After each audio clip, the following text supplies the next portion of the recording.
రేవంత్ రెడ్డి దృష్టి సారించారు. నగరంలో ఉన్న నల్ల చెరువు ఎస్టీపీ కార్యక్రమాన్ని ప్రారంభించారు. హైదరాబాద్ నగరవాసుల దాహార్తిని తీరుస్తున్నామన్నారు.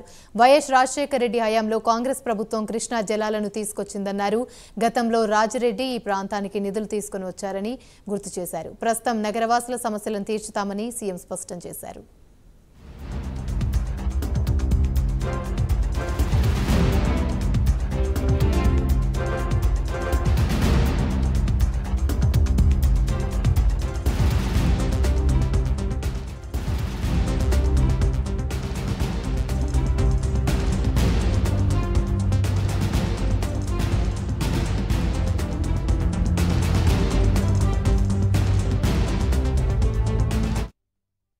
రాష్ట్రంలో కూడా పేరుకపోయిన సమస్యల్ని ఒకటొకటిగా పరిష్కరించుకుంటూ హైదరాబాద్ నగర అభివృద్ధి మీద కూడా ప్రత్యేకమైన దృష్టి పెట్టినాం. ఆనాడు వైఎస్ రాజశేఖర రెడ్డి గారు ముఖ్యమంత్రిగా ఉన్నప్పుడు ఈ నగరానికి కృష్ణానది జలాలు, గోదావరి జలాలను తెచ్చి నగర ప్రజల యొక్క దాహార్తిని ఆనాడు కాంగ్రెస్ ప్రభుత్వం తీర్చింది. ఆనాడు ఔటర్ రింగ్ రోడ్డు, అంతర్జాతీయ ఎయిర్పోర్టుతో పాటు ఐటీ కంపెనీలని నగరానికి తీసుకొచ్చి మెట్రో రైళ్లు నిర్మించడం ద్వారా హైదరాబాద్ నగరాన్ని అంతర్జాతీయ స్థాయికి అభివృద్ధి పదం వైపు ఆనాడు కాంగ్రెస్ ప్రభుత్వం నడిపించింది. ఈ ప్రాంత శాసనసభ్యులు ఆనాడు రాజిరెడ్డి గారు పెద్దలు ప్రతి నిమిషం కష్టపడి ఎవరు ముఖ్యమంత్రులున్నా ఎవరు మంత్రులున్నా కొట్లాడి ప్రాంతానికి నిధులు తెచ్చేవాడు. రాజిరెడ్డి గారి తర్వాత ఈ ప్రాంతంలో సమస్యల పరిష్కారం పట్ల కొంత నిర్లక్ష్యం జరిగింది.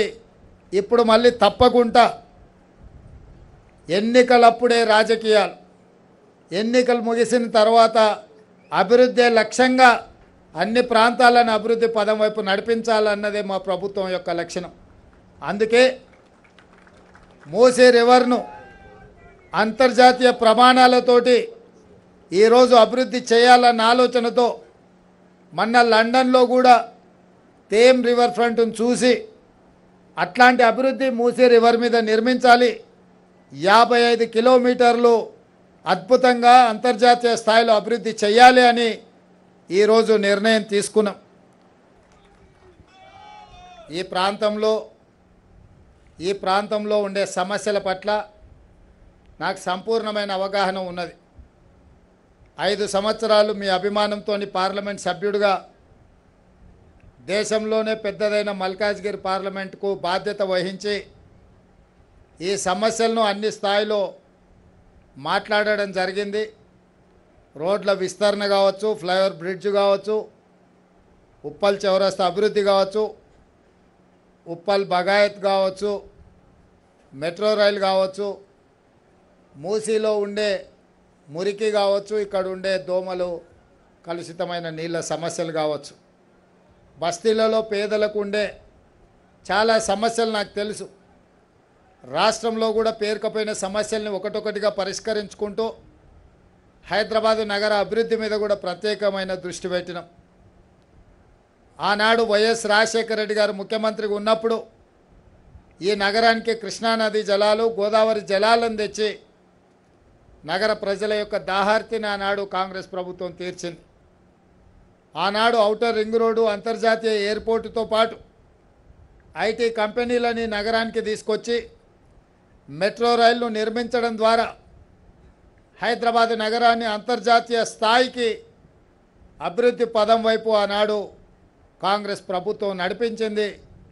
కార్యక్రమం కాబట్టి ఎక్కువ వివరాలు చెప్పడం లేదు, కానీ హైదరాబాద్లో మెట్రో విస్తరణకు అడ్డుపడుతున్న వాళ్ళని వేదిక మీద నుంచి నేను హెచ్చరిక జారీ చేయదలుచుకున్నా. హైదరాబాద్ నగర అభివృద్ధికి మీరు అడ్డం పడి కేంద్ర ప్రభుత్వాన్ని ఉసిగొల్పి అడ్డుకోవడానికి ఏదైతే ప్రయత్నం చేస్తుండ్రో ఇది మంచి ప్రయత్నం కాదు.